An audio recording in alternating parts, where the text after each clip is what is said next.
Your vehicle may be equipped with our convenient HomeLink system. HomeLink replaces up to 3 remote controls or handheld transmitters, so you can operate devices such as garage door openers, motorized gates, lighting, or home security systems from the safety of your driver's seat. You'll find the HomeLink buttons in the mirror.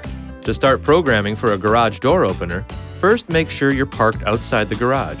It's also recommended that you put new batteries in the handheld device you'll be programming. The HomeLink unit is powered by the vehicle's battery and does not require replacement. Then you'll want to reset the HomeLink system memory.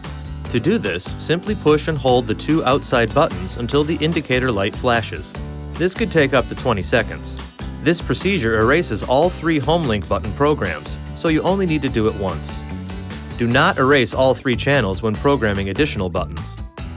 Now, before you program your HomeLink system, you'll need to determine the type of garage door opener you have. Go to the garage door opener motor in the garage. See if you can find the Learn or Train button, which is usually found where the hanging antenna wire connects to the garage door opener motor.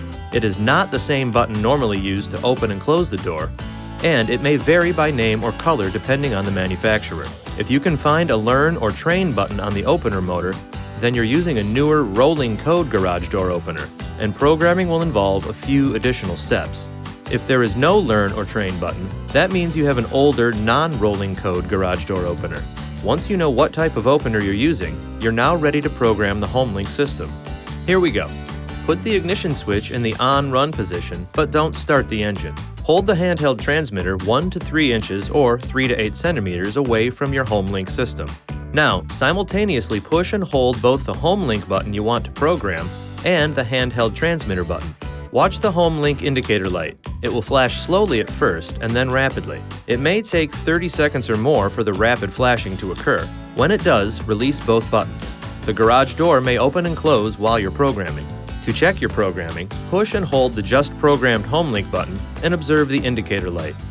If the indicator light stays on continuously, then programming is complete and the garage door should activate when the HomeLink button is pushed. At this point, if you have an older, non-rolling code garage door opener, you're done. Your HomeLink controls and garage door opener should now be in sync. If you have a rolling code garage door opener, here's where those additional steps come into play. Go to the garage door opener and once again find the Learn or Train button. Firmly push and release it. You now have 30 seconds to return to the HomeLink system, so move quickly.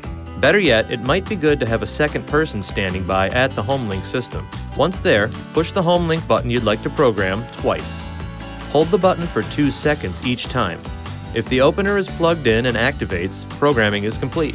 If it does not activate, push the button a 3rd time for 2 seconds to complete the training. Please note that HomeLink will be disabled anytime an onboard security alarm is active. If you have any problems or require assistance, please call toll-free 1-800-355-3515 or visit homelink.com for information or assistance. This video is not intended to take the place of your owner's manual. For complete details and other important safety information, please see your owner's information.